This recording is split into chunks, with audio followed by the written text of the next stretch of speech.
The Seattle rain drummed against my apartment window that night, creating a soundtrack to my spiraling thoughts. My fingers hovered over the keyboard, trembling slightly as I typed words I never thought I'd write. Luke, there's something you need to know. 4 years ago, Wimwa, when you left for New York, I was going to tell you something. But then your excitement about the promotion, the way your eyes lit up talking about Manhattan, I couldn't bring myself to be the anchor that held you back. What I couldn't say then, I was pregnant with your child, a little girl named Ava who has your eyes and that same cowlick in her hair that never stays down no matter how much I try to tame it. She asked about you again today. Mommy, where's my daddy? And I lied. Again. I told her you were away, working hard, building something important. But the truth is, you don't even know she exists. I saw the engagement announcement in the Seattle Times. You're getting married, building a new life. And here I am, still keeping this secret that grows heavier every day. I kept typing, letting years of bottled emotions spill onto the screen. I wrote about the night I went into labor, how terrified I was, gripping the hospital bed rails with no hand to hold. I described Ava's first steps, first words, the way she scrunches her nose when she concentrates, just like him. The wine glass beside me was empty now. I'd meant this only as an exercise. Write it all out, then delete it. A digital confessional with no priest, no absolution necessary. I don't expect anything from you, Luke. I've managed 4 years on my own, but sometimes I wonder if it was fair. To you, to her, keeping you apart. I wonder if I made the right choice. My finger hovered over the delete button. Then my phone buzzed, a text from my babysitter asking when I'd be home. Distracted, I clicked back to my inbox to check the time on her last message. And that's when it happened. The catastrophic slip of a finger. Not just send instead of delete, but worse. In my wine-blurred state, I'd addressed it to the wrong person entirely. To Mason Delgado. Subject, something you should know. Mason, Luke's best friend, his best man. The realization hit me like a physical blow. I lunged for the computer, frantically searching for an unsend option that didn't exist. The message was gone, launched irretrievably into the digital ether. No, no, no, I whispered, my heart hammering against my ribs. I grabbed my phone, contemplating a desperate follow-up. Ignore that email. Wrong person. Delete without reading. But I knew it was too late. Some bells can't be unrung. I curled up on my couch, rain still pattering against the window, and waited for my world to implode. A week passed, then another. No response from Mason. I began to hope. Perhaps he'd deleted it without reading. Perhaps his spam filter had caught it. Perhaps some merciful digital glitch had swallowed my confession whole. I settled back into our routine, freelance copywriting while Ava was at daycare, park visits in the afternoon, bedtime stories about princesses who saved themselves. The email became a phantom pain, something I could almost convince myself hadn't happened. Then the envelope arrived, cream-colored, heavy cardstock, my name and address written in elegant calligraphy. Inside, an invitation to Luke Harrison and Elise Chen's wedding. And tucked behind it, a handwritten note on hotel stationery. He should know, but not from me. M. I sank to the floor of my apartment entryway, invitation clutched in my hand, as Ava played obliviously with her blocks in the living room. Mason had read it. And instead of telling Luke himself, he was giving me an ultimatum disguised as a choice. Memories flooded back. Luke and I, 5 years earlier. I was 23, a copywriting intern at the same marketing agency where he was rising fast as an account executive. Our relationship had been intense but brief. 6 months of late nights, weekend getaways to the San Juan Islands, whispered promises neither of us had the life experience to evaluate properly. When he got the New York offer, I saw the hunger in his eyes, The way he tried to hide his excitement when discussing it, afraid of hurting me. I made it easy for him, insisted we shouldn't try long distance, that we should remember what we had fondly rather than watching it wither across 3,000 miles. What I didn't tell him, the pregnancy test I'd taken that morning. 2 pink lines that changed everything. By the time I was certain about keeping the baby, he was settled in New York. I told myself he was building his career, that a child would derail everything he'd worked for, that I was strong enough to do this alone. Now, staring at the invitation, June 15th, just 3 weeks away, I wondered who I'd really been protecting. "Mommy, look! I made a tower!" Ava called from the living room. I wiped my eyes and went to admire her creation. She had Luke's smile, his determined set of chin when concentrating. She deserved to know her father, and he deserved to know her. Not at his wedding, not as some dramatic revelation, but I had to end this silence. I picked up my phone and booked 2 tickets to New York. The flight to New York was turbulent, matching my inner state. Ava, excited about her first plane ride, chattered continuously about the clouds and tiny cars below, oblivious to my anxiety. "Are we going to see your friend, Mommy?" she asked, coloring in her travel book.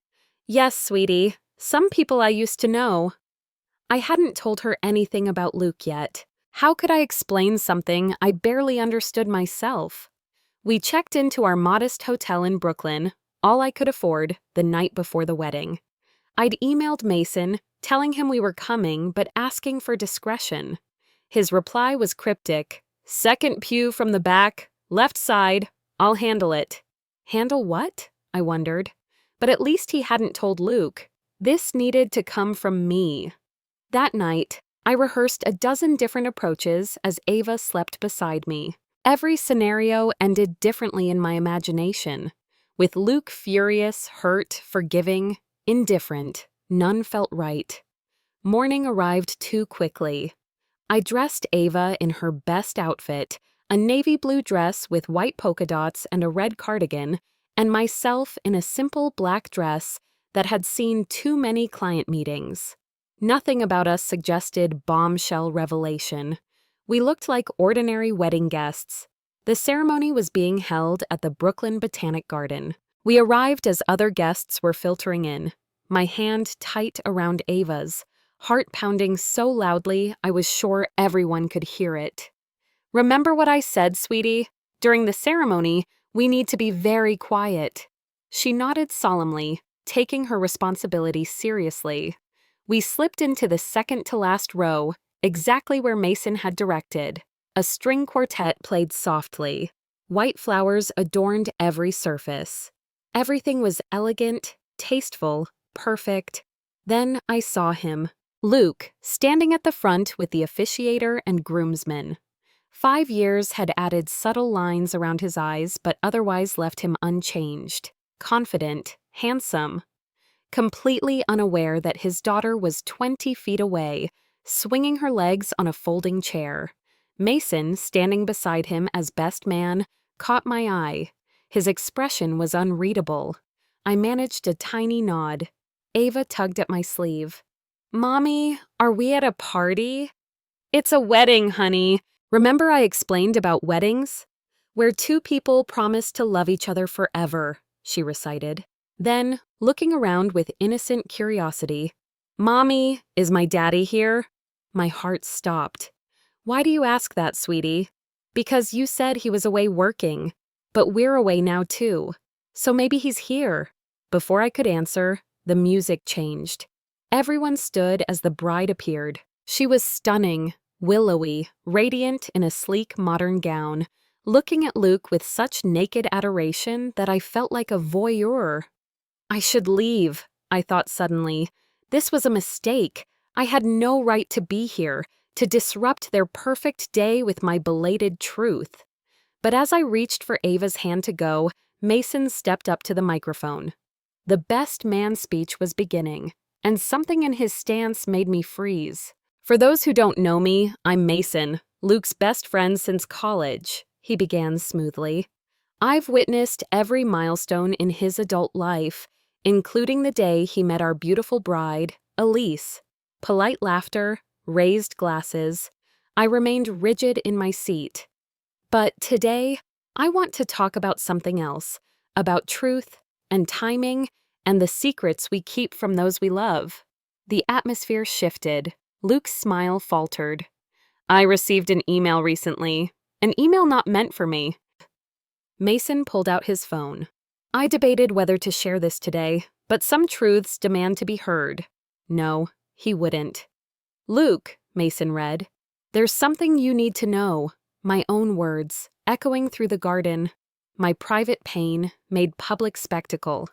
At first, guests smiled uncertainly, thinking this was some kind of inside joke or roast. But as Mason continued reading about Ava, about the night I gave birth alone, about years of single motherhood, the smiles died. Luke stood frozen, color draining from his face. Elise beside him, confusion turning to shock. She has your eyes, Mason continued, and that same cowlick in her hair that never stays down. Horrified murmurs rippled through the crowd. Someone gasped. Several people turned, scanning faces, until their eyes landed on us, the unfamiliar woman and child in the back row. Ava, sensing the tension, pressed against me. Mommy, why is everyone looking? That broke my paralysis. I stood, lifting Ava into my arms. She's not a plot device, I said, my voice carrying in the stunned silence. She's a child, a real child. I walked forward, not to the altar but to the center aisle, where I could be clearly seen. My name is Jenna Morrison. This is Ava. My voice shook but held. I didn't come here to disrupt your wedding. I came to speak privately beforehand. This, I gestured toward Mason, was not what I wanted. Luke stared at Ava, recognition dawning in his expression. The same eyes, the same cowlick, the same dimple when she was nervous as she was now, burying her face in my shoulder. I'm sorry, I addressed Elise directly. You deserved better than this moment. You all did. Then I turned and walked out, Ava's small arms tight around my neck, leaving chaos erupting behind us. I made it as far as a bench in the rose garden before my legs gave out. Ava looked up at me, bewildered. Are you sad, Mommy? I tried to smile. A little bit, sweetie, but it's going to be okay. Was that man angry at us? No, honey. He was just telling a story that surprised everyone. She accepted this with the beautiful simplicity of childhood, becoming distracted by a butterfly landing nearby. I wasn't granted the same escape. Footsteps approached, multiple sets. I looked up to see Luke, his mother Patricia, whom I'd met once years ago, and Mason. Elise was nowhere to be seen. Jenna, Luke's voice was hollow. Is it true? I nodded, pulling Ava closer. How could you not tell me? His voice rose. 4 years! You let me go 4 years without knowing I had a daughter? Patricia put a restraining hand on his arm. Luke, not here. But he shook her off. Did you know? He demanded of his mother. Something flashed across Patricia's face. Guilt, resignation.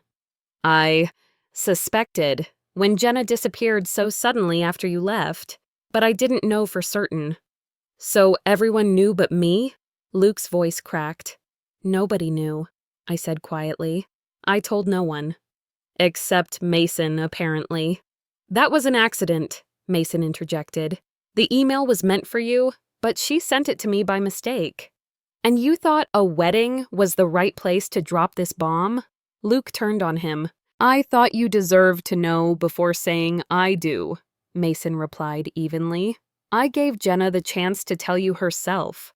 By inviting her to my wedding? Mommy! Ava's small voice cut through their argument. Who are these people? The question silenced everyone. 4 adults, staring at a confused 4-year-old who had become the center of a drama she couldn't comprehend. This is Luke, I said gently, and his mom, Patricia, and his friend Mason. Ava studied Luke with frank curiosity. You look like me, she observed. Luke sank slowly onto the bench, keeping a careful distance between us. Yes, he said, voice rough with emotion. I suppose I do. Where's Elise? I asked quietly. With her parents, Patricia answered. She's processing. The wedding? Postponed at minimum, Mason said. The weight of what I'd done, what we'd all done, settled over us. Lives irrevocably altered in the span of minutes. I'm sorry, I said to Luke. Not for Ava, never for her, but for how you found out. He didn't respond, still staring at Ava as if trying to memorize her face. I gave birth alone, I said softly. I've raised her alone. I'll continue to stand alone. Whatever happens now, that's up to you. The days following the wedding that wasn't passed in a blur. We extended our stay in New York, moving to a different hotel to avoid the gossip that had undoubtedly spread through the wedding party. 3 days after the garden confrontation, Luke texted, "Can we meet? Just talk?" We arranged to meet at a quiet cafe near Central Park. I brought Ava, unwilling to leave her with a stranger in an unfamiliar city. Luke was already there when we arrived, sitting stiffly at a corner table. His eyes followed Ava as we approached. "Hi," I said simply. "Hi." He managed a tight smile. "Hello, Ava." She regarded him solemnly, then offered a small wave. We ordered coffee for the adults, hot chocolate for Ava. She busied herself with the coloring page the waitress had brought, giving us as much privacy as possible in her presence. Elise called off the wedding, Luke said without preamble. Not just postponed, ended. I'm sorry. Are you? The question hung between us. Yes, I said finally. I never meant to destroy your relationship. That's not why I came. Then why did you come? Why now? I considered my answer carefully. Mason's email forced my hand, but truthfully, I was tired of lying. To Ava, to myself. She deserves to know where she comes from, who she comes from. Luke watched as Ava concentrated on her coloring, tongue caught between her teeth, just as he did when focused. She's really mine, he said, wonder and grief mingling in his voice. She is. I've missed everything. First steps, first words. You have, I acknowledged. But she's only 4. There's still so much ahead. If I want to be in her life, that's entirely up to you, I interrupted. I won't keep her from you, but I won't force you into fatherhood either. I don't even know how to be a father. None of us know what we're doing at first, I said with a small smile. You learn by showing up, day after day. Like you have, I nodded. I'm angry with you, Jenna, he said quietly. I don't know when that will pass, but I want to know my daughter. Then that's where we start. We developed a routine during those strange, transitional weeks in New York. Luke would visit our hotel in the afternoons. At first, the interactions were awkward, Luke trying too hard, Ava shy and uncertain. Does she like dinosaurs? He asked me desperately after a particularly stilted visit. She prefers dragons, I replied, and space, anything with stars. The next day, he brought a children's book about a dragon astronaut. It was the first time I saw Ava voluntarily climb into his lap, eager to hear the story. Progress came in tiny moments. Luke learning how Ava liked her sandwich cut, triangles, never rectangles. Ava gradually calling him Luke instead of your friend when talking to me. Mason came to apologize one rainy afternoon, waiting until Ava was napping. I shouldn't have ambushed you all like that, he admitted. I don't know what I thought. That the truth would set everyone free? I suggested wryly. Something like that. He shook his head. Instead, I hurt everyone. Not everyone, I said softly. Ava's gaining a father. That's something. Luke quit his job, a senior marketing position he'd spent years building toward. He found a smaller agency in Seattle willing to hire him remotely until he could relocate. I can't miss any more of her life, he explained simply. Elise sent me a message through Luke. I don't blame you. Or Ava. Take care of them both. Her generosity humbled me. I hadn't destroyed just a wedding, but a relationship built on years of trust and love. 1 month after the wedding, we flew back to Seattle, all three of us. Luke found an apartment 10 minutes from ours, close enough for frequent visits, separate enough to establish boundaries. I started a blog, anonymously at first. The email I never meant to send, I called it, chronicling our unusual journey toward co-parenting. The response was overwhelming. Other single mothers, fathers who discovered their children late, blended families navigating complicated emotions. "You've created something meaningful from all this mess," Luke observed one evening as we watched Ava playing in my small backyard. "Maybe that's all we can do with our mistakes," I replied. "Turn them into something worthwhile." Ava's 5th birthday arrived in early autumn. We held it in the neighborhood park. Nothing elaborate, just cake and balloons and a few friends from her preschool.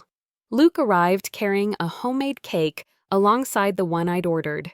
His mother's recipe, he explained. He'd been practicing for weeks. "It might taste terrible," he warned, "but I made it myself." I watched them together, Luke helping Ava open presents, the easy way she now climbed onto his shoulders, their matching smiles when something delighted them. "He's trying," my friend Rachel murmured beside me. "He is," I agreed. "And you? How are you feeling about all this?"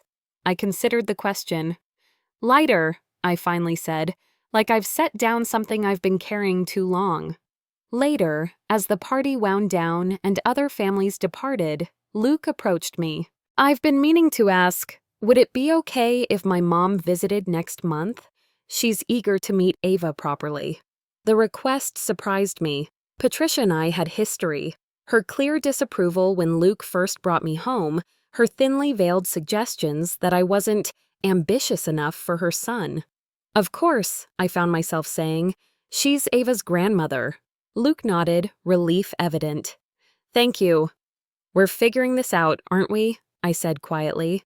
"Day by day," he agreed. As dusk fell, we walked together toward the parking lot, Ava between us, holding both our hands and occasionally demanding to be swung forward with squeals of delight.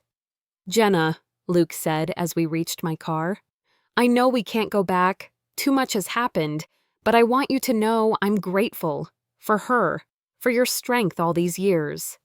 "Thank you," I said simply. "What happens now?" he asked. I looked down at Ava, who was examining a leaf she'd found with intense concentration. "Now we move forward," I said. "We create something new, not what might have been, but what can be." That night, after Ava was asleep, I wrote in my journal, something I'd started doing again since returning to Seattle. There are no accidents, only truths that finally demand to be heard. For years, I carried my secret like a shield, protecting him, protecting myself, even believing I was protecting Ava. But secrets have weight. They bend us, shape us, sometimes break us. The truth is both simpler and more complicated. I am still standing. I am still her mother, the role I chose and fought for through sleepless nights and lonely days. But now, she has a father too. We are not the family I once imagined, but perhaps we're the family we were meant to become. The email I never meant to send changed everything, but maybe, just maybe, it changed things for the better. I closed the journal and went to the window. Seattle's familiar rain tapped against the glass, but tonight it sounded less like loneliness and more like possibility. Tomorrow would bring new challenges, establishing routines, setting boundaries, navigating the complicated choreography of co-parenting. But tonight, for the first time in years, I felt something unfamiliar stirring in my chest, hope. Not for what was lost, but for what might yet be found.